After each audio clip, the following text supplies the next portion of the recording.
Yo, welcome to another Speaker Geeker podcast. I'm your host, Steve-O Steve, and I'm here with my player partners, Greg and Tommy T, man. What's up with y'all, man? I'm doing good, man. I'm doing good. What's happening? I'm straight over here, man. Hey, man, we gotta get a nickname for Greg, man. We just say Greg. I don't want to say Greg no more. Bro, it's just instantly G, man. Just call him G or instantly G. Or just call That's me what G. we're doing. Just call him G. Okay, that's what I'm gonna do. Just G. Yeah. Either way, whatever you're comfortable just with. G. Right. Just Hey, I'm same comfortable old with. G. Hey, Even you though can do he has that. his You own can CDs. Hey, he Nigga. do got his own CD. sing me in there. Sing me in there like that. I like that shit. Well, here we go. Oh, Yes, bro. what a day. What That's a day. too funny, Hey. man. That's way Bro, too let's get funny. it kicked off. Guys, this episode this week, man, is going to be kind of cool because we're doing something completely different that we never did before. So usually we talk about things we've heard, during the week and everything like that. But what we're going to do this week is just, that's what the episode is about. So let's just get to it, man. What have you guys heard this week? Man. Well, we just go hit the elephant in the room. Let's do it. Yeah. I think we was already talking about it before we jumped on here. But man, Meg Thee Stallion back in the news. Meg Thee Stallion. Back in the news this week, man. She pretty much got on her live and confirmed that Tory shot her. I know everybody been kind of trying to figure out and had theories of the story. But it seems like, hey, Tory shot that woman. It's kind of crazy. So I don't know. It's interesting, the story that she laid out. She laid it out as there was this big argument. No, she didn't beat him up. No, she didn't get into a fight or anything at what was it, Hailey Jenner's party or whatever. Yeah. So none of that happened. Kylie. Yeah, Kylie. I called her Hailey. That's close enough. Don't matter. I shouldn't even corrected you. I should just let this shit ride. Just let it ride. Because fuck all them niggas anyway. So, Hey, I'm down for. Oh, okay. But basically, man, she kind of came out and confirmed that there was this argument. Everybody was mad in the car. She said that she was sitting in the front seat. Tory was arguing. I guess they was arguing from the back seat, and she was pretty much over it. She hopped up out the truck, started walking away, and she said, "Hey, at that point, Tory had shot her, shot her in the foots." So, yeah, I'm kind of interested in hearing Tory's reply to all this because at this very moment he hasn't said anything. I don't even think he's in jail at the moment, but I know he's back. I think he was deported back to Canada Yeah. for sure. So, You might got deported. Yeah. yeah, I didn't think know so. yeah, he got deported back to Canada. And we haven't heard or seen from him since. So it's going to be interesting to kind of hear what he says, his side. But I mean, Definitely. At the end of the day, I'm with my colleagues, and I'm actually with T.I. actually did a live where he was talking about it. And he was like, man, Tory got to say something, but man, that's just unacceptable, man. Like you just can't, you just can't be going around shooting no gal, man. That just, nah. Yeah. Absolutely not. Like, we don't tolerate that. Absolutely not. So, man, we're gonna talk about it though. We're gonna talk about Let's it. talk about it, man. Cause me personally, I think Tory watching too many cowboy movies. Right. Be honest. He's watching too many gangster movies. Yeah, I think he thought he was just gonna shoot He at the watched ground Superfly while she was before, walking on way. Thought it was gonna That be man something caught up. flying. Shot her. Yosemite Sam and shit. That's really what I. Nigga, Yeah. You can't do that. This man watched Harlem Bruh. Nights before now That you too. just shoot me in my pinky toe. Something. I don't know. I Man. absolutely don't know, dog. My whole thing to him saying something, what is he going? Me and Greg was talking about this. I think you was on too. Like, what can he say? Like, that's a disgrace as to what he did. Like, to me, I always feel like if you're gonna pull your gun out on somebody, man, you better aim to kill. You know what I'm saying? Exactly. Yeah, that's always the been our first thing. mentality. You like, don't just pull your gun out just to show people that you have a gun. That's stupid to me. Absolutely. But you pull your gun out, and first off, you pull your gun out on a woman that you probably can. Yeah. And I hate to say it like this, if y'all got into a fight, you might win. I don't know, man. Meg might whoop his ass. I I don't know. That's why I said he might. That's why I said he might. That's why I said he might. His Nigga. chances of winning are much higher. So it's a might in there. So like the fact that you pulled it, at least he can hold his own. Right. He can take care of himself. Right. Yeah. You don't need nobody to help you. Because y'all remember that video of the lady in the purple. They got to fight with this man and was giving him the business. I mean, like this man was running away from her. I gotta find it on YouTube and I send it to y'all. But it was too funny, man. But yeah, like I don't know what he would say to kind of like, the only thing he got to say is apologize to her, but that's pretty much it. That should be a done deal for him. Like, I know he got pulled off of what's her name, Kehlani. She like took him off her album. Okay. Like he's on the original album, but she was gonna do a deluxe album. She took him off of that, and he's not in the video for the song he did with her and stuff like that. So yeah, for sure he's gonna lose some money because like I don't understand like why you would do that. That's stupid to me. Nah, low key, his career might be over. I think so. It should be. Just to be honest. honest. That's a trip, bro. That's a trip because I just started even like paying attention to that. Like, and then it's like, well, because like that song you were talking about with Kehlani, I like this song, that Kenai song. But then now I'm like, damn, bro, why you had to be this way? Why you had to shoot somebody in their foot and shit? That like, why did you do that shit? And so I liked that song, and then I liked that remix to that What's Poppin' song from Jack Harlow. I liked Tory's verse on there a lot. But now I'm like, goddamn, I don't feel it the same way. Because now I'm like, damn, nigga, why you shooting people in their feet and shit? Like, what is wrong with you? Why you drawing down to shoot at people's feet at all, first of all? And like I was saying earlier, I just don't get it because, and I know everybody's control of their anger isn't the same. But I've never been in an argument where I was so upset that I felt like I had to pull out a gun and possibly shoot a nigga. Right. Even if I felt like I wanted to hit somebody, I ain't never feel like, nigga, I gotta shoot you. Like, that's ridiculous. I feel like I would only want to shoot somebody in circumstances where I feel like my life was in danger and that was the only way I was gonna get somebody not to hurt me. Yeah. And if that wasn't the case, if what she says is true and she was leaving the fucking car, your life was not in danger, nigga, what the fuck are you shooting for? You was perfectly fine. The danger is walking away from you. So I don't know. The fact that Megan Thee Stallion was a danger. Yeah. Come on, man. Like, nigga, she gone. Yeah, the WAP artist. Yeah, just Megan Thee Stallion was a danger to Tory Lanez. That's terrible. That's terrible. Greg brought up an extremely a great point, like the fact that, you know, never been in danger to the point of having to pull a weapon. I've only been in that instance one time to where I felt like, all right, I might have to go get this real quick because I don't know what's about to happen. So in that case, I knew they had numbers and it was just me. Yeah. So it was like, at that point I was like, all right, I might have to go get this because if all these fools try to jump on me, I'm gonna let loose. Yeah. But for that point, you know what I'm saying, bringing up just kind of like, other than that, I don't think I've ever been in like an argument to the point where I felt like, now I've been in an argument with some folks that's kind of unpredictable. So I don't know exactly what it's going to go. Are we going to swing hands? What's going to happen from here? But I've never been to the point in an argument, like you said, with like one person, let alone a female, to the point where I was like, man, I got to pull out my gun. That's why I really feel like, and this is my opinion, that he was, you know, drunk on some stupid stuff, thought it would be funny, a little rapper moment to shoot at the ground as she walks away. And I think it ended up not going his way. And now he, you know, it's a decision that he should have thought through accordingly. And now he's in this situation. They kind of go back to last week when we was talking about No Limit.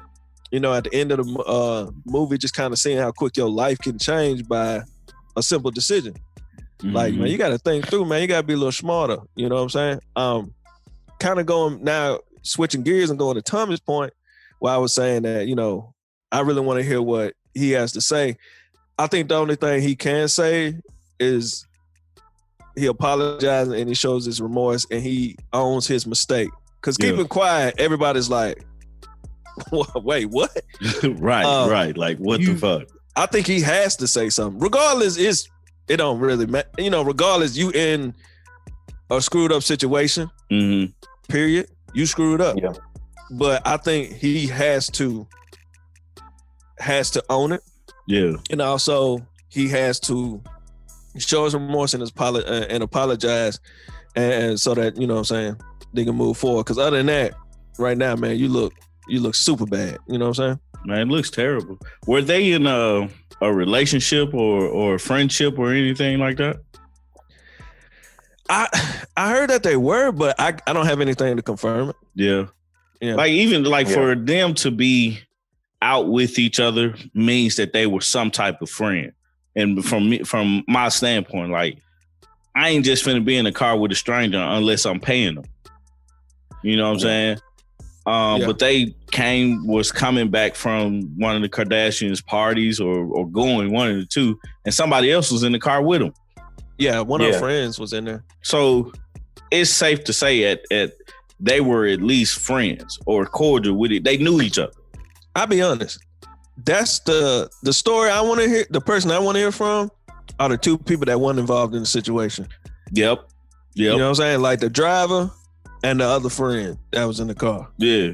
You know, but it's crazy, man. Just to think about, like, even if I got into an argument, I've been in arguments with friends. I've never gotten to the point. We've even gotten to the point to where we did throw hands. You know what I'm saying? But we've never gotten to the point to where I'm like, I'm gonna pull a gun out on you and shoot you. Yeah. Or shoot around you. Yeah. You know? Like, so it's like it's right. It's like his rationale was playing too much. Chill out. Like that's just way too far. You know. Moment. Something me and my wife was talking about with this situation was the fact that she waited so long to say who shot her.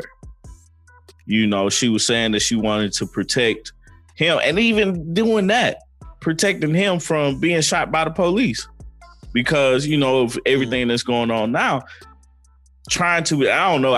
This is just something my wife told me. I have no confirmation of this or not, but the fact I do know she waited a long time before she said anything.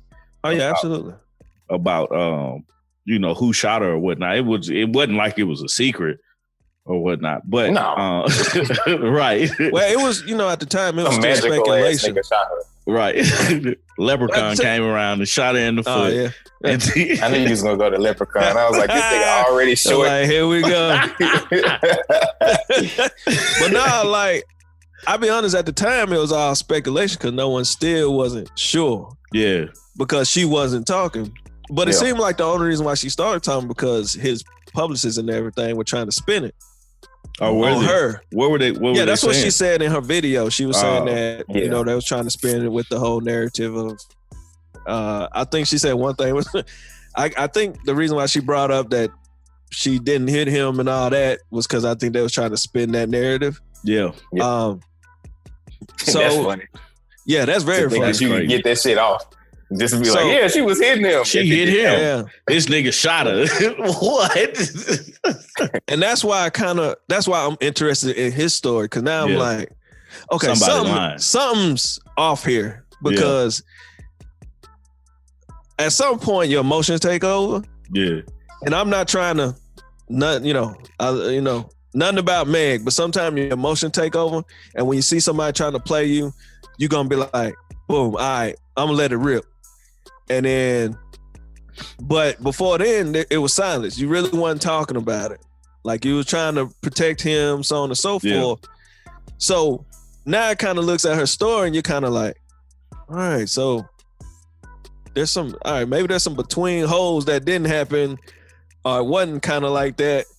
Like, what really happened? Like, let's try to piece all this together, because now it's like, so why would you protect him if that was real, if it was like that type of issue? You know what I'm saying? Because then it's like, So now there's a question mark there. You know, it's like her story now has an asterisk because of this whole time of not saying anything. So I still don't like. I get like, you know, I get it. You trying to protect a friend. Like, I'm still on the basis that they were friends. But shit, you shot me, bro. I mean, at this point, they shouldn't be friends. But you know, it's still. I would rather see him in jail than killed. And being afraid, that's a liable fear. You know what I'm saying? No matter who you are, that's a liable fear. It's blue light start to flash, and it's a different fucking feeling. A different vibe when like that can ruin your night. Yeah, you ain't even got to be doing nothing wrong. Right. This shit just fuck up your whole night. No, absolutely, that is a problem. But then, I mean, there's day 2. Yeah. See, that's the thing I didn't understand. Like, he said day 2, where we know he was safe. There's that morning. There's 3 days later. It's a week later. It's a month later. I don't know when this happened. When did this originally happen? I don't remember. I can't remember when it first broke. It's been a minute. I think we talked about it on our podcast with crap. Was it with Izzy? No, it was before that. No. We talked about it with our homies over at Triloquy. We did, didn't we? Yeah.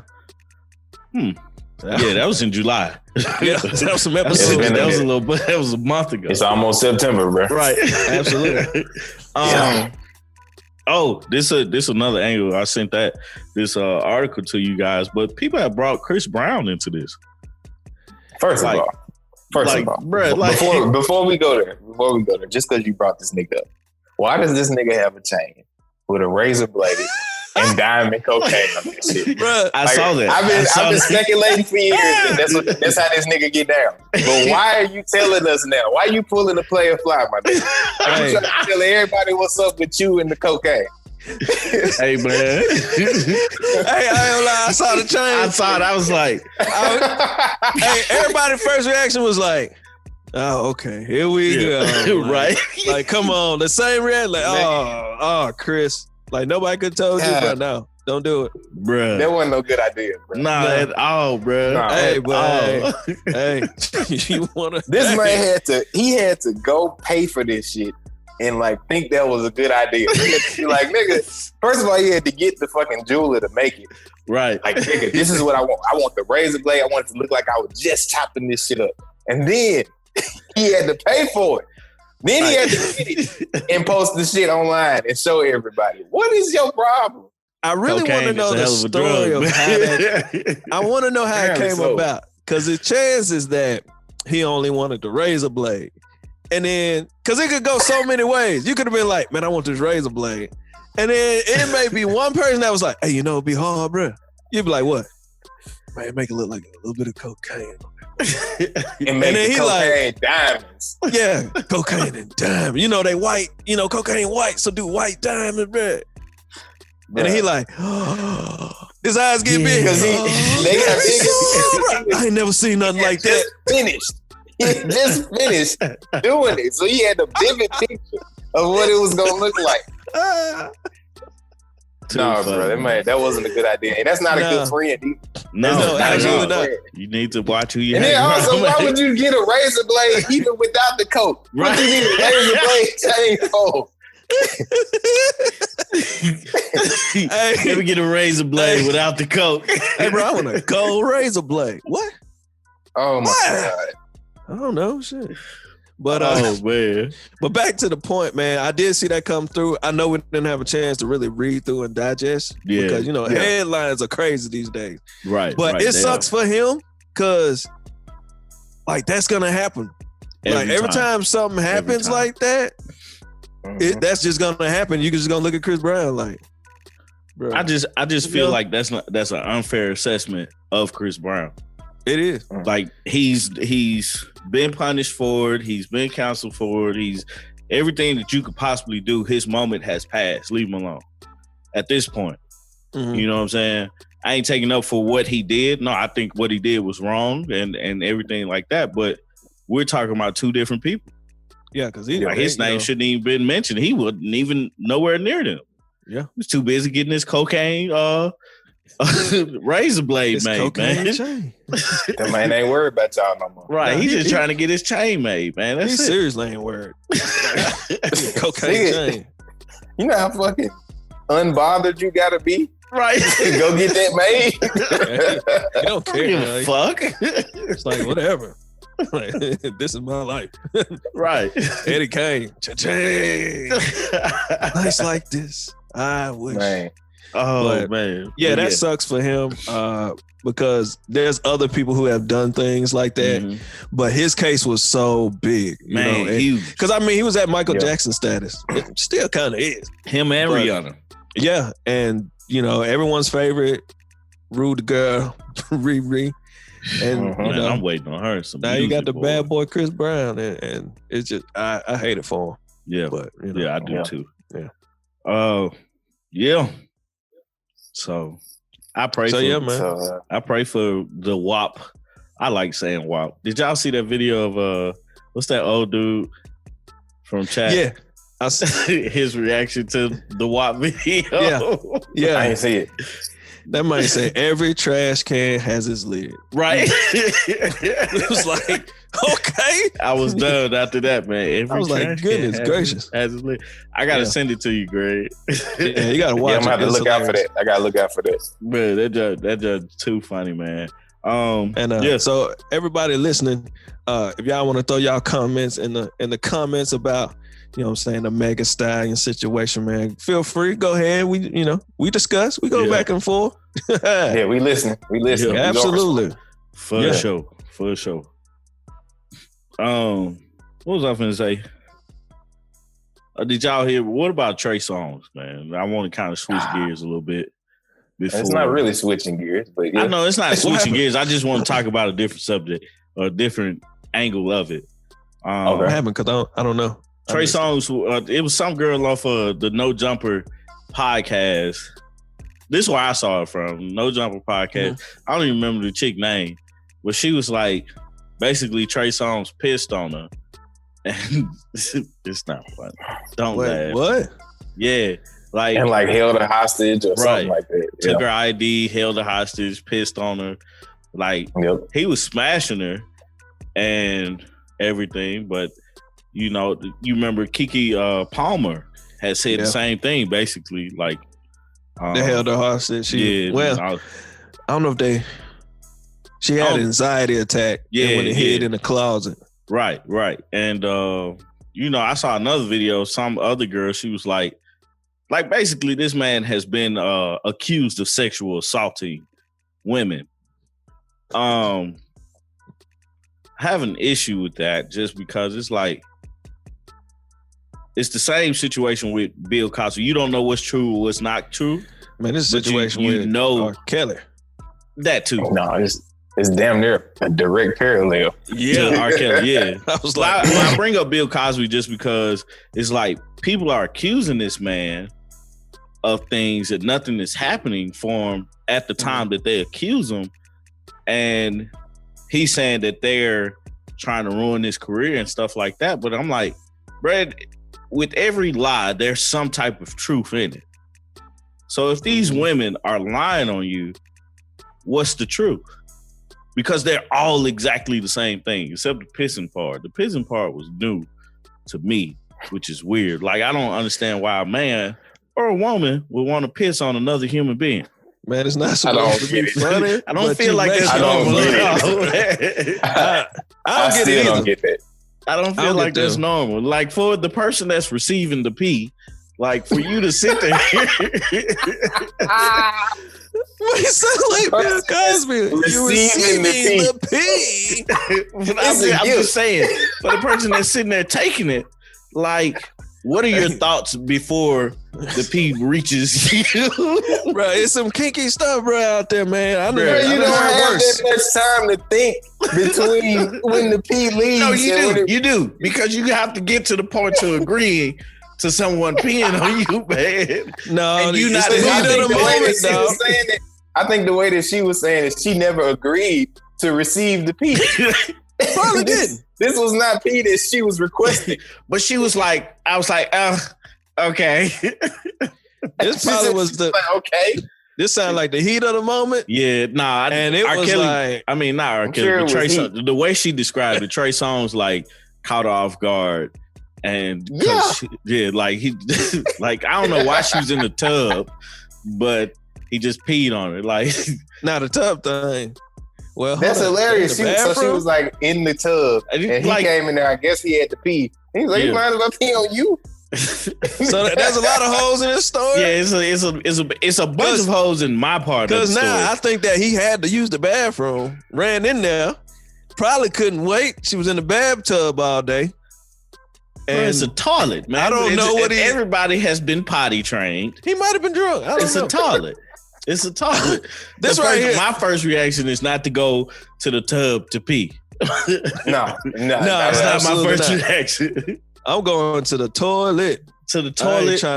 Cause for one, I don't want to clean it up. Right. And then the second thing is either I'm gonna go to the toilet, or if the toilet is not there, I'm probably gonna go outside. When you thought that was cool, I'm gonna go out right back, man. To be outside. All right, so we got a response from Trey Songz. He actually responded about it. Yeah. So what he tweeted was, and I think it's two parts here, so I'm gonna try to read both. What he said was, I usually stay quiet on these, but I feel that in many ways the movement to fight for women who actually have suffered harassment and abuse on various levels has been hijacked by those who find it convenient for themselves to come up as they seek to destroy someone's life. And then he actually pulled up an example. He said, y'all remember Jane Doe claiming I sexually assaulted her in Miami? She wants me to pay for her therapy and the rest of her school cause of all the trauma she's been through. Please read. So then there's a whole thing. I'm not gonna read all through it, but there's a whole thing that he actually posted that she DM'd him.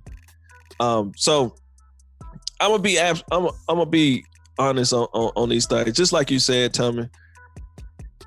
And I often want to say that there's three sides to the story. There's the truth, there's your side, there's his side, and then there's the truth, which no one ever really gets. So it's very interesting when you see something like that where, if it's such a traumatic situation, why are you even DMing this man or having any type of conversations? But on the flip side, is the DM real? Who's to say? Not to call him a liar. I'm just playing devil's advocate and also trying to be fair to everybody, because one thing I don't condone is that. I don't condone that at all. Absolutely not. But also, I want to go, and this is on the same subject, but I want to go into the whole speak out movement that they're doing with a lot of wrestlers these days, which has been very interesting. But I also have to look at it objectively, because it's hard to say, no, that ain't true. Mm-hmm. You know what I'm saying? Mm-hmm. To a woman who's been through that, because it could be. But at the same time, it's hard not to say, well, what's the proof? Or why didn't you go to the police? Mm-hmm. Or any of those things. And it's not to sympathize, but we got to remember that some of these men, some of that stuff is like what Trey Songz just said. Sometimes it is pretty convenient when you drop a bombshell on somebody and they're doing well. Yeah. So it's like, what's the motive? Was it to speak out because of something happening? Then I applaud. Speak out, do your thing. But then there are also questions that are going to come behind it as to, well, why didn't you say something? Just like we said with Meg, like, why didn't you say something sooner? Or why didn't you call the police? Or what's the objective? Like, what happened here? What's the breakdown? Fear does come into play. I get that. It is scary when you're dealing with a man who has abused you or harassed you. So fear does come into play. I understand that for sure. I've seen these things happen, and I've seen people just go on about their lives as if it doesn't, try to bury it, don't want to deal nothing with it, don't want to call the police, don't want to do anything. And it sucks because you're like, yo, like, at the end of the day, people got to understand the definition of snitching, because some people don't want to snitch. Yeah. To us, that's not snitching. Period. Somebody, you know, that's harassment. Go to the cops, tell the police, tell somebody, anybody. Because it needs to stop. Right. Now, if y'all doing a crime together, if you Bunny and he Clyde, and you get caught, but you tell on him to shorten your time or to get a better situation, then that's snitching. Take your time, whatever.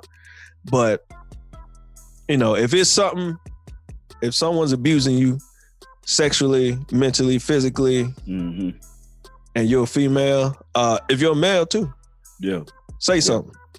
Because we don't want to have that question of like, why didn't you say something sooner? Because the scariest moment is you won't have a later. You understand? Right. You won't have it. Like, you can be found somewhere and that's the end of your life because you let it go on too long. So, yeah.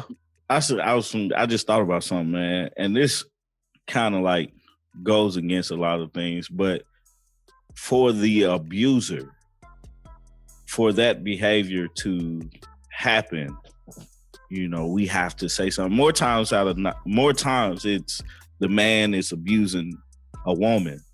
In the case of Trey Songz, it's believable because multiple people have said it, but then and then he's a person of some sort of power, quote unquote money, person with money, and which it doesn't make sense as to why he would do it, because the idea of a man is so many women are willing to do it. Why do you have to abuse somebody to get it? Whatever it is that you want. So we as young men and speaking to all men, we have to be more responsible in protecting our women. And our younger men, and you know, and ourselves, because somewhere somebody was told that behavior is okay. Yeah, it was taught. That right. And somewhere we lost focus of what right from wrong, you know. So it's not the victim's fault that it happens, but it is society's fault that it happens so often. I feel like I think society has a lot to do with it. You know, even like from the things that we talk about all the time, the lyrics for women. I think we had this discussion maybe a few weeks ago, talking about the lyrics that women have for women to be successful in rap. They have to talk about they you know, sex. Sexualized. Yeah, they have to sexualize their lyrics to the point to where people are listening to them, which somebody, Steve, you might have brought it up. Rhapsody is a lyrical beast when it comes to rapping, but she's not as mainstream as a Megan Thee Stallion or Cardi B. Or Nicki Minaj. You know, Nicki Minaj came out talking about her vagina and everything like that, and everybody went crazy. Her body was transformed. Everybody went crazy for her, and stuff like that. So society itself has sexualized women, and I feel like that does have something to do with what's going on as far as like this domestic abuse. Just to kind of go back to what we was talking about with the Tory Lanez situation, I feel like his music, or music in general, brought him to make sure that idea of I'm gonna pull my gun out make sense to him. You know, at that moment, this is what I chose to do because this is what I'm listening to. You know, so that's my little 2 cents about that. I'm done. I don't think it's the music. You say what? I don't think it's the music. I think it's some psychological. Yeah. If we think about it, Chris Brown actually came out and said that, you know, he had to go to therapy. He grew up seeing that. Yeah. You know what I'm saying? So he emulated it. Because to a point, you know, you think if you constantly see it, you think it's normal. Yeah. But everybody doesn't grow up seeing that, man. Yeah, but you know, you got how many million people on this planet you can probably get 10. You probably find 10 people who have. Right, and that's enough to be like, that's 10 people too many. You know what I'm saying? And for Tory, it's been said that he has like the short man syndrome. Like he's always angry. Man. So, gotta get over that, man. People love short people, man. They do, but some people you have to prove yourself a lot, depending on what you've been through. Yeah. And then also just kind of looking at Trey. Now, I'm gonna leave Trey out because I don't know if he's what part of it he's been through. But if we're looking at just Tory and Chris, there may be something psychological that needs to be addressed. And like, especially in our society, we always supposed to be tough. We're supposed to be the leaders. We're supposed to fight through it. You all right, get up. But you might take your ass over there, man, and get you a session over there with the crap. Psychologist. Yeah, psychologist. I wanted to say something else, but I wasn't sure. Yeah, you might need to go get you a session with the psychologist, and that doesn't say you crazy. That just say you have some stuff that you ain't worked out. Yeah. And when it starts to bleed over and come out, then you start doing stuff like we're seeing, Yeah.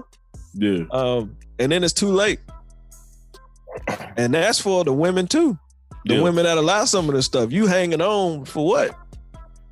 It might come out in that session that you got some, you might have daddy issues. You might have some issues with attachment or detachment or whatever. But I think that's some things that need to be helped, Yeah, for sure. Yeah, everybody definitely, nobody is above counseling. Nobody is above figuring out what your issues really are, the deep-seated one. And that's coming from a actual psychologist. Right. So if you listen, hey. I know what the fuck I'm talking about. Right. Agreed. Yeah. But yeah, it's definitely just issues that you got to work out.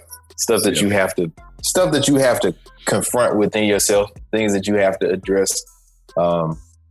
It comes from a long time of thought patterns being unchecked. Yeah. And you gotta be able to confront them things head on and say, okay, well, why do I think that this shit is all right? For sure. Why do I think that I can shoot at somebody who's walking away from me? Right. Why is that okay? Where have I heard that it's fine?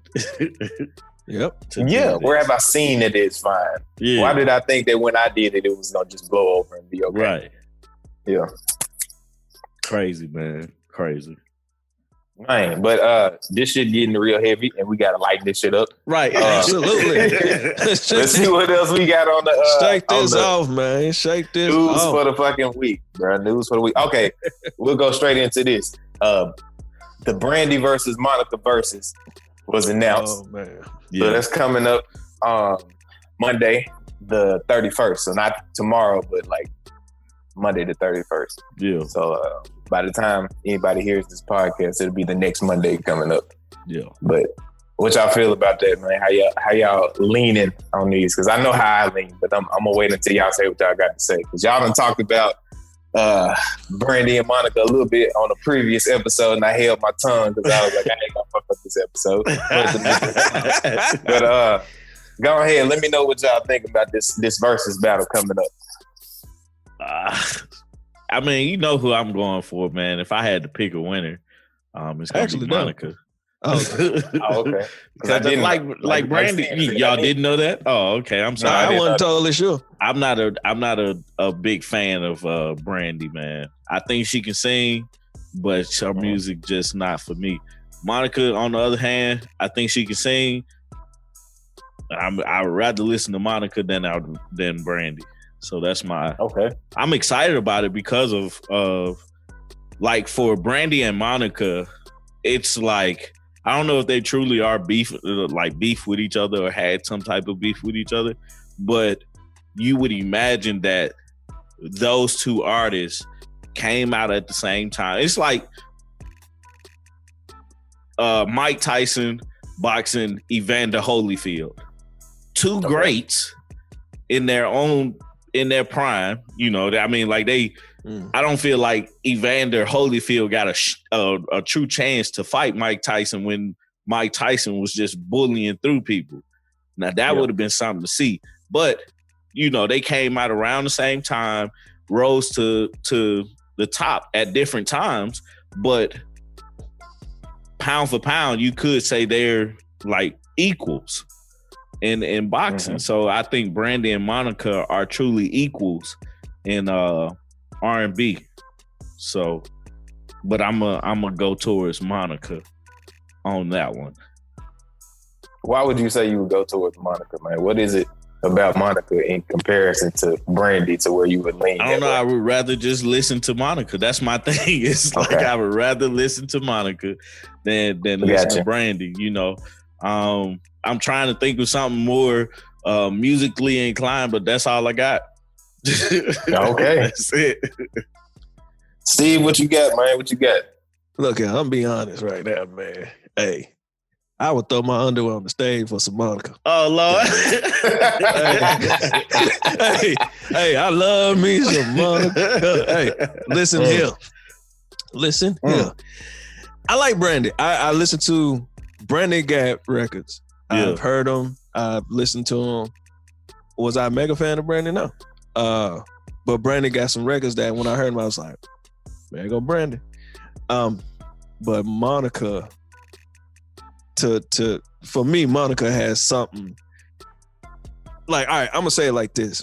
Like, for everyone out there, so have you ever had like a plate of greens from one place, the commercial spot, and you was like, I don't greens, they okay. Yeah. But then you went over, but when you went over to and had them greens at that. And what I mean by greens, I mean like collard greens or whatever type of greens you like. But you know, you go to that spot. We ain't talking about no kale. No, we ain't talking about none of that. No, absolutely not.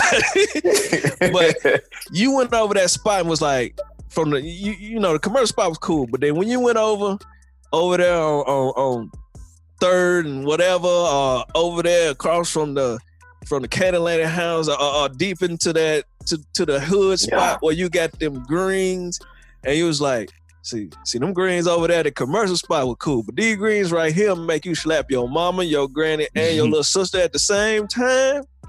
Look here, that's how I view it. Yeah, that's how I view it. Like, and by the way, I wouldn't slap my mom or my sister or my granny.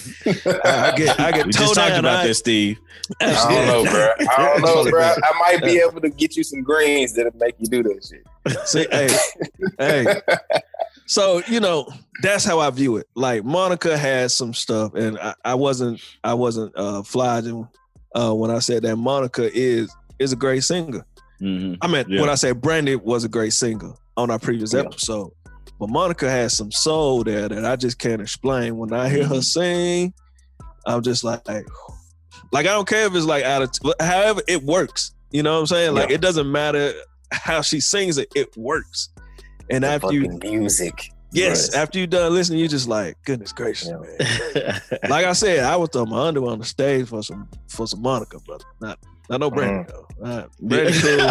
She got her braids, it's like, I don't want to be down. Hey, I love that record. I used to do the dance, like, I want to be down. I mean, that was that record. But then Monica came out. I really didn't know what the song was about, but when I first heard, when she first hit that line, you was like, oh, she about to blow. Yeah. And then she was, something about Monica, boy. Something about Monica. Something about Monica. Yeah. But as far as the actual versus battle, I'm interested, but I'm kind of afraid because I think a lot of people are going to tune in because you get to see this interaction that we've been wanting for so long. Yeah. But I think at some point they did come out and say that we never had like an issue. It was the media playing like it was an issue, and then they dropped the song, of course. Yeah. So there is a period of time where there was a lot of records. Like, I don't know if they have the 20 records to keep me interested or to keep everyone interested. So that's the part I'm kind of afraid of. Like, they have some records. Like, she has, Monica has her debut record. Brandy has her debut record. And then there's some records in between. here and there, and it's kind of like, do they have enough to sustain and keep our attention for so long? Yeah. That's my only downside of it. But other than that, I'm kind of with it. Let's see what's gonna happen. I wish I had the the list pulled up of like a little sample list that somebody had made up. Yeah. And it was two different things that I saw. One was a list of just like song, like verse each song down the line. And then there was another one that just kind of like listed each person's accolades as far as like Billboard charting and all of that kind of stuff. And on the Billboard charting and those things, everything was pretty even. It was probably the best matchup you can get for a fucking versus. Yeah. It was like, this person has 4 number 1 hits. This person has 5 number 1 hits. This person got this many top 10s. This person got like 1 less or 1 more top 10. Yeah. It's very, very evenly distributed. And so like on paper, this is a great matchup. This is absolutely the perfect matchup that you can come up with on versus. But then from a feeling standpoint and from a lived with standpoint, I ain't fucking with Brandy like I'm fucking with Monica. Right. Like it ain't gonna be, it's not even close. Yeah. It's not even close to me. Like I was sitting there yesterday with Alex and I was like, what the fuck songs do Brandy even got? Right. And I was just going down and I named like 5 of them and I was like, okay, I remember them 5. And then I had to like go through each person's discography and just kind of like look at songs and say, do I remember this? Do I remember that? Do I remember this? I came up with like maybe 5 or 6 for Brandy. But then I started rifling off the Monica hits and I was like, nigga, I feel these hoes in my soul. I gotta play them hoes as I look at them. So I know it's gonna be the same thing as I'm watching the verses and I'm looking at the 2 people on the screen. I'm gonna be like, bruh, see, this So Gone shit right here. Right, like, right. You can't fuck with that, Brandon. You can't fuck with no damn So Gone. Like you can't do it. It's not the same. You got some good songs and you got some big hits, but also I feel like, just to be fair, there's a recency bias on my end because I feel like Brandy's peak, it was like she peaked early and then from there she didn't like stay where she was as far as like continuing to deliver hits. And I'm not saying she didn't have any more hits after her peak. I'm just saying it wasn't as consistent as what I consider Monica. I feel like Monica, it was like not necessarily every year, but like as soon as you start thinking like, damn, where's Monica? She'd come out with another hit.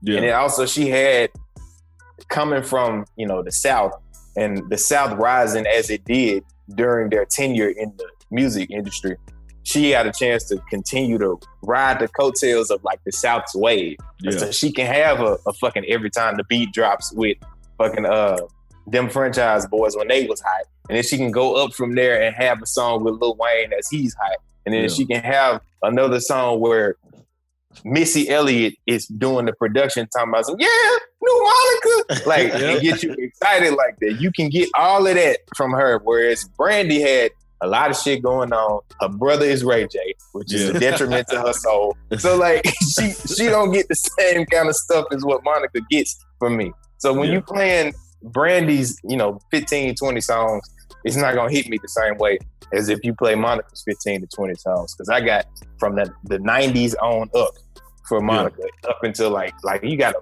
for real 20-year span at least for her of like songs I remember that actually touched me a certain way. But then for Brandy, it's like from 90 up until like 2000-ish. And then it's like from there, I don't know if I remember that song that much. Yeah. So that's the only difference there. And I'm not saying anything about Brandy. I mean, I don't really fuck with her at all. But at the same time, I'm not trying to like diss her and say she suck or anything. It's just, I think her voice ashy. And I think that she layering her vocals too damn much. So sometimes I don't know what the fuck she's saying. Because she sounds like this airy-ass helium-filled angel. Yeah. So I just be like, I don't know what's going on. But with Monica, I can decipher what the hell she's saying. Mm-hmm. If she say silly of me, devoted all my time, or whatever she said, I can hear that and I can interpret it. But with Brandy, I'm like, what are you saying, bro? I just hear this airy-ass voice. I don't know what you said. And if the music ain't hitting me enough, then I'm trying to make the music be fine and make your voice be fine at the same time. Yeah, that's a lot of work. That's my spiel on that shit. I'm ready for the verses just because I want to be in the comment section talking shit. But other than that, I think Monica got this shit. I think it's funny that all of us have the same sentiment towards Brandy. And Monica, I think it's a pound for pound. I think it's a great match. You know, so that's funny, man. But I hope one thing I do hope is that they're not just there and don't talk to each other or don't explain things. I hope they actually come to have a session with us. You know, play your hits, but then let's have a conversation about said song or about a story that happened with that. Because who did that? Snoop and DMX. Snoop and DMX had a lot of conversation. It was Ross and 2 Chainz. I'm saying Snoop and DMX. Okay, Snoop and DMX. Perfect. I thought you meant Jill Scott. Right. Jill Scott and Erykah Badu. They jumped was perfect, but you know, because that's where it came from. Like 2 Chainz was actually trying to do that, but Ross was just like, Ross is a showman. Yeah. Play my hit. I thought you meant who did that, as in who didn't, you know, who came on and just was kind of right. No. I was just like, just you know, just looking at the examples before that, who actually did the verses, how it has changed or grown to be to make it more interesting is to have them sit there, tell stories if they work together, because I would love to hear the stories about when they made what is it, The Boy Is Mine. The Boy Is Mine. Yeah, I would love to hear their sides of the story, what they thought about it and stuff like that. So hopefully they have conversations with each other and we're not just sitting there looking at 2 beautiful women just playing their songs, because I can do that with my radio. So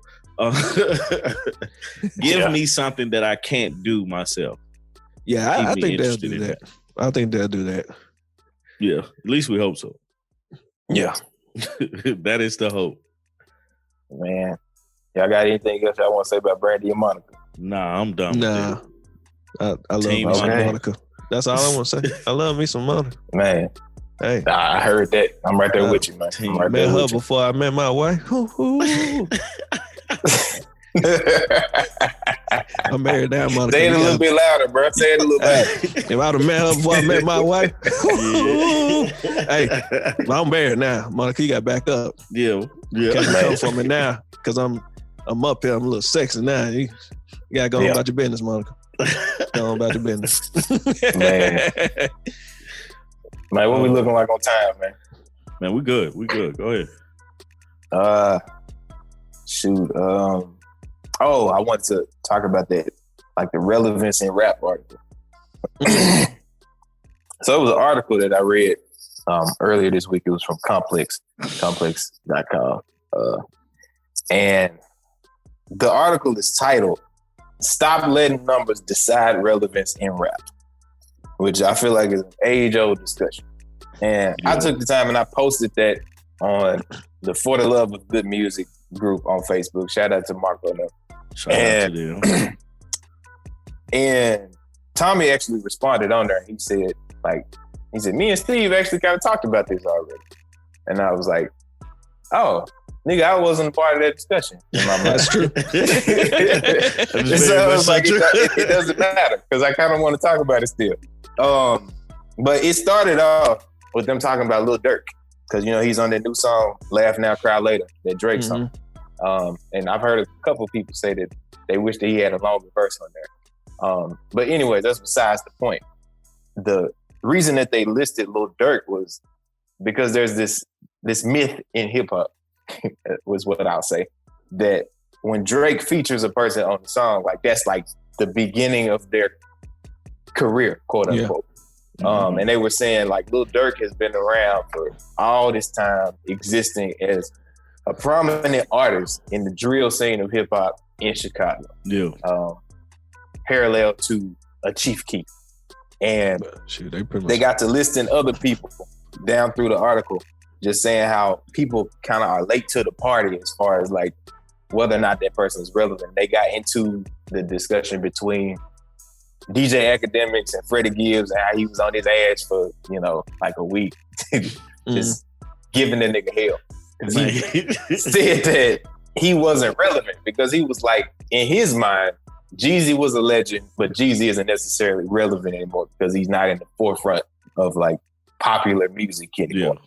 And then I guess Academics, he fired back with like, nigga, who are you? Basically. Like you ain't in the forefront of shit neither. Like other than stuff that we've recently seen, you ain't relevant either. And it's like you start to think, what is relevance in hip hop? Like what makes you relevant? Is it that you're a popular person? Is it that you have some kind of an influence over the entire music scene or the culture of hip hop? What is it that makes you relevant? That's something that I wanted to ask the both of y'all. Is like, what do y'all think makes an artist relevant in hip hop or specifically in hip hop? That's what we'll do. I'm gonna go with Steve first. Y'all both of y'all looking like who gonna talk first? I was waiting to see who's gonna jump in there. I was about to. I was gonna be like, go ahead, Steve, man.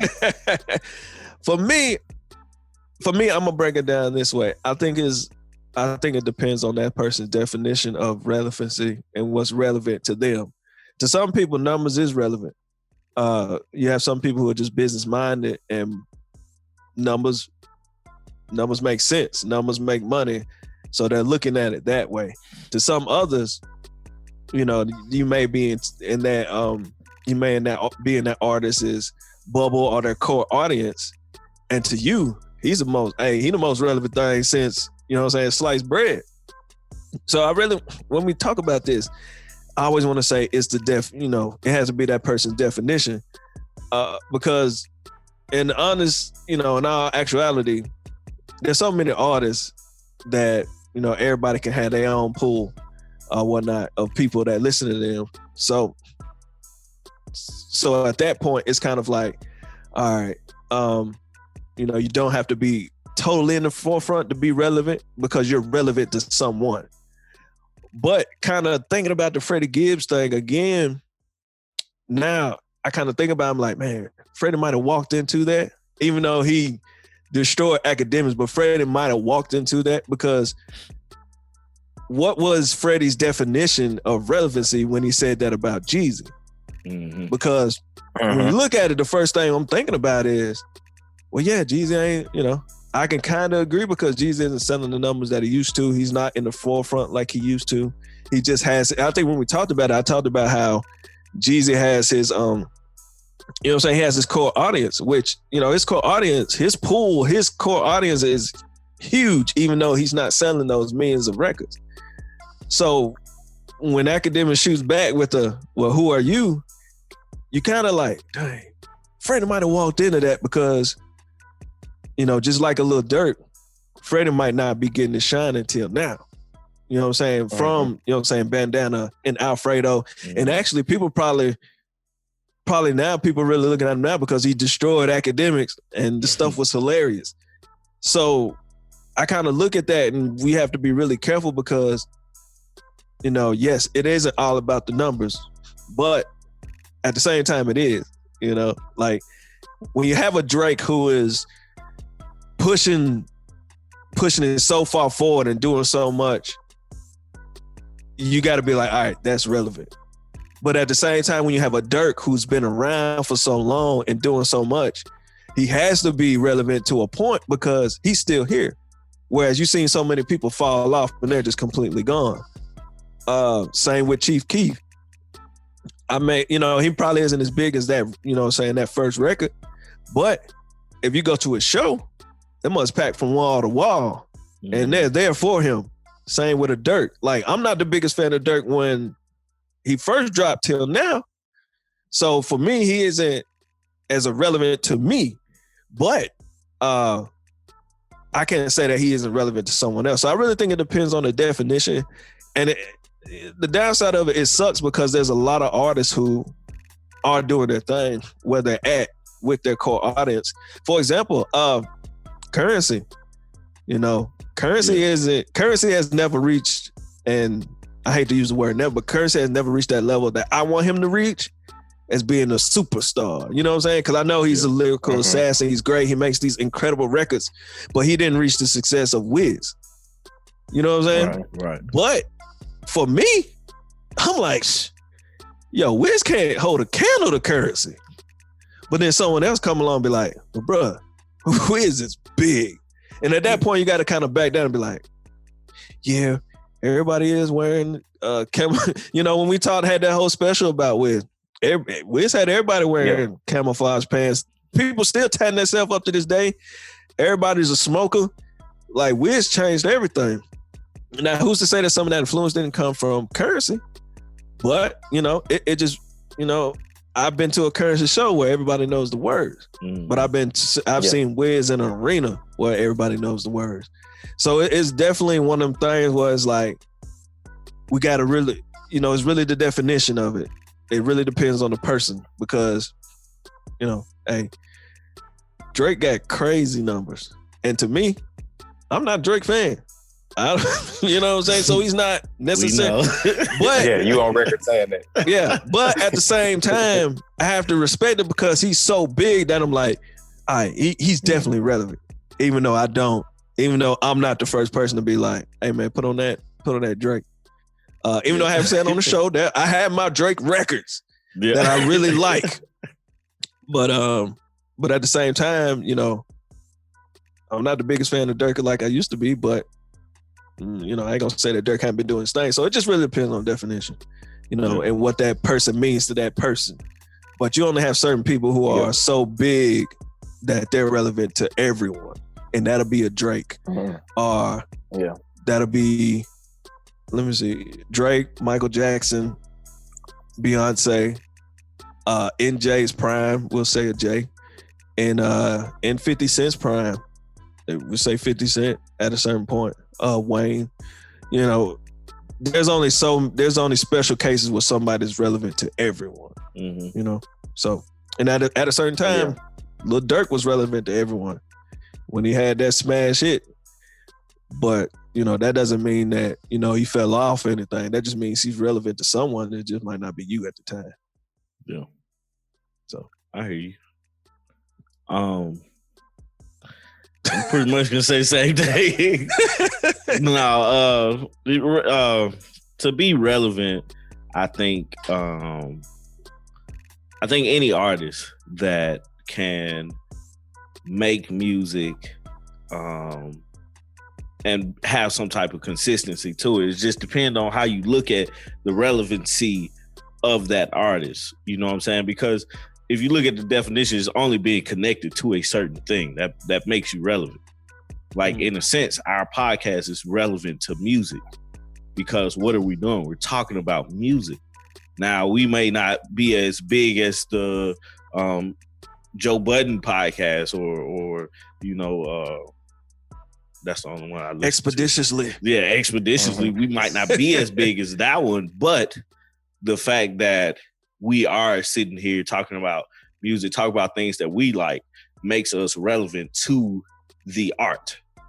Now, the thing is, from that, because I read that article, it was actually a cool, dope article from the thing that how to tell who's relevant or what's going to be relevant, I think, or what's going to be good. You know what I'm saying? I don't even want to say relevant because I feel like if you're just putting out music and you're some type of relevant. You used the example of Currency. I think Currency will always be relevant to music because if you talk about lyrics, somebody is always going to bring up Currency. Somebody's always going to say Currency is a lyrical genius. Currency is this, Currency is that. You talk about, if you look at Jeezy, Jeezy's always going to be relevant just because he basically, you look at trap music, he didn't invent trap music, but you can bring him into it because of the things that he talked about. So it makes him relevant to trap music. You know what I'm saying? So it's not about like what you're doing right now. We always think about what have you done for me lately type. We have that mentality as a consumer. But the relevance is I actually did something. I actually put some piece of art out there that in the world for you to view, and if it did or if it didn't get traction, you still can go view it. You still can go listen to it. So it makes me relevant in that field. It may not be a high relevancy, but I can actually pull from it. I can actually get something from it because it's not in my journal. It's not in my, you know what I'm saying? It's public. I I think to tell what's going to be relevant is harder. You know, it's and that's pretty much what I got from that article. It's like they was talking about the execs in the like picking the artists versus the smaller artists or whatnot. Yeah. I honestly don't know how they did that or how they do that, but put money to an artist because he's sellable or she's sellable versus putting money to an artist or not versus not putting money to an artist because you don't think you're able to sell what they're giving. You got to look at talent, man. You know what I'm saying? You got to look at what they're putting out there and, you know, and figure out a way to do it because I like Crit more because he went independent and we're seeing some of the things that he's doing. You know, we're seeing how much success he's actually having. Well, on my end, I'm able to see, like, enjoy more of his music. He has more freedoms and stuff like that. So, just people just looking at the numbers and that's it. I think that makes a person non-relevant because what are they doing? What art are they doing? Because what are they connected to? The numbers change every day. Numbers don't lie, but numbers change. You know what I'm saying? So one day you could be hot. Does that make you relevant to pop music or does it make you relevant to rap music? Whatever. But you know, it's kind of jaded though, man. You look at it. So I think the relevancy of an artist is just dependent upon that artist. But I just think the success of an artist is really it's factors into it. You know what I'm saying? Who you got behind you, who's making decisions for you, what type of music you're putting out, where are you going, where are your fans at? Like paying attention to all those numbers helps with your success rate, but just being relevant. I mean, put some stuff out that people can draw from, you know, that can take from and actually use, you know, or listen to or enjoy or don't enjoy, you know, that makes you relevant to the conversation. And that's my thoughts. Man, you said a mouthful. When I'm thinking about relevance and I'm thinking about success and what that looks like to an artist, I cannot think of it without thinking about sampling music. Yeah. So when I think about sampling music, it's tons of music that I have sampled as a producer that I don't think anybody has ever heard. And it's like, I heard it one time and it did something for me. It touched me in a certain way, similar to the way we were talking about Monica and how the music touches you a certain way. And you say, ooh, or just like using Monica as an example, the song So Gone, it's a sample in there that has been reused and reused and reused over time. And I'm like, this actual group that created the sample is not going to be lauded as much as Monica for her So Gone rendition of using that sample in the song. But at the same time, without the contribution that they made to music, So Gone doesn't even exist. It's just like, it's a heritage thing for me. So when I'm thinking about relevance, I can't count somebody out just because they didn't sell a whole lot. Right. Like I can't count you out because today you only sold 100,000 copies and this person sold 1 million copies, because in the lifetime of music advancing, people might still catch on to your shit the same way that they caught on to that person. I think of like number success as a snapshot in the entire history of music. So yes, in this long ass timeline of music, we might have 100 years of music here.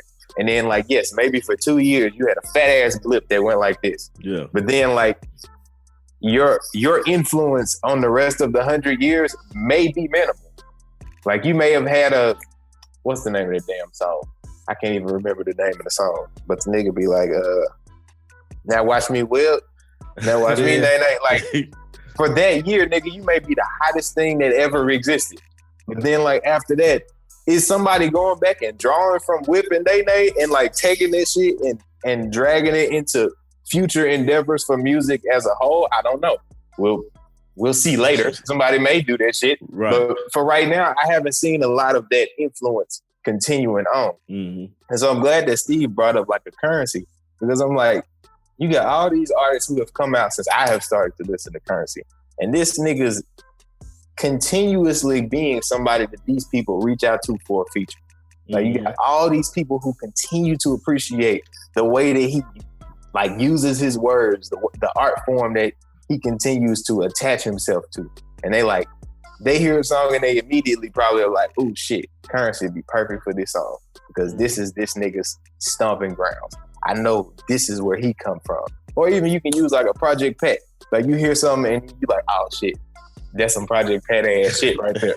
Well, like, and these are people who are not the biggest artists in the world and may not have ever been the biggest artists in the world, but their influence on the people who actually like appreciate the art form of making music is undeniable. Like, these people are people you cannot not talk about if you're talking about music as a whole. Like, you can't, even without people not knowing them, you can't not talk about Project Pat. Like, that nigga's amazing. Right. Like, that nigga's amazing. And the thing about it is, like, even if you didn't get the chance to live through Project Pat, if you discover Project Pat 50 years later, that shit still gonna hit you. You still gonna be like, this shit was crazy. Like, what was going on with this man? Like, why ain't nobody tell me about him? You gonna go back, like I said at the top of the podcast when I was talking about Vince Staples, and I was like, this is an old CD from 2018, but the music still hit me a certain way because it's fucking pure.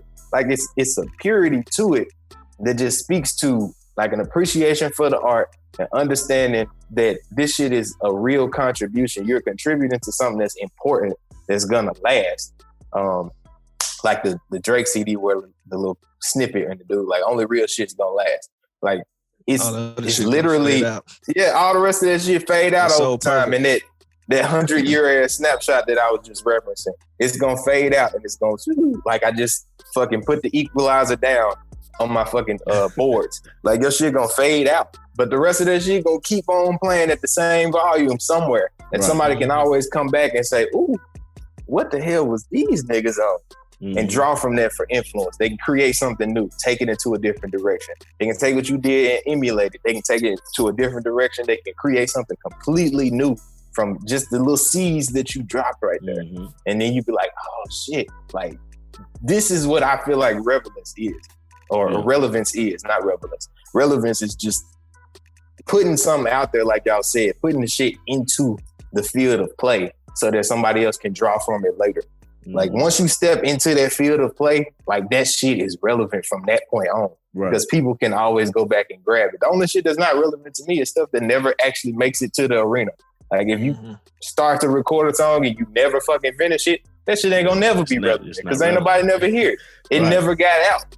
But I'm not gonna judge you on like how many people you actually reach, because I understand that there's a machine behind most of these songs that get to be that prominent and big, that makes it be that big. Like, it didn't just magically become that fucking big. Like, niggas made it that big. Like, it don't just overnight take off, except for like, you know, viral shit that just happens by accident, because I've experienced that. But like, when you're talking about relevance and you try to equate it to numbers on some DJ Academic shit, I can't really listen to you for long. Because I'm just like, okay, bro, it's a whole nother side to this. I get what you're saying about it saying how popular you were. But beyond popularity, I don't think that it speaks to relevance as a whole. I think popularity is just a piece of relevance. I think it goes beyond that. But that's my little take on my little shit. Yeah. Nah, that was that's perfect, man. That's perfect. Yeah. Fellas, we have talked about a lot of stuff today. We did. I've had fun doing it, man. So hopefully you guys have had fun listening to me, Steve, and G talk about different shit that's going on in today. So like I said, man, if you haven't already, please go subscribe to the channel to get more conversations like this on our YouTube page, Speaker Geekers Podcast. You can follow us on Instagram and Facebook at Speaker Geekers Podcast. This episode here was produced by 3M Media. And, you can follow me on Instagram at I am Tommy T the Third. You got Steve at the Great Steve O Steve. And you got G at instantly_G. All on Instagram, man. You can follow us there. Leave a comment, like, share, subscribe. Like I said earlier, download, tell people about it. Tell us you like it. Tell us you don't like it. Agree or disagree with us. But let us know. We want to answer you guys back in the comments. And I think that's one of the fun parts about it is actually having a dialogue. So we look forward to listening to what you guys got to say about everything we talked about today. So that's all I got, man. Y'all got anything?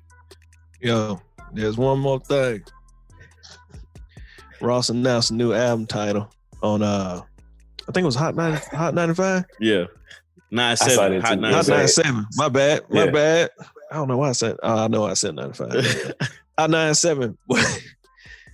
So he gave us a new album time for the new album. I think he called it release date. He said it this year, didn't he?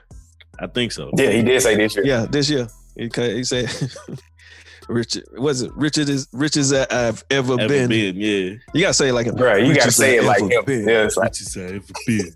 Rich as I ever been. I don't know, man. He took a dramatic pause and everything. Yeah, faded away into the background. Y'all ready? Fade away and everything. I don't know. I'm looking forward to it. Yeah, for sure. Other than that, man, that's it. That's all you got, Steve. What about you, G? Man, that's it, man. Just have a good week this week, man. Take this little bit of nuggets of conversation and let it propel you into this week coming up, man. Right. That's it. Yeah, man. So I guess that's it for everybody, man. I'm out, man. Peace. Peace out.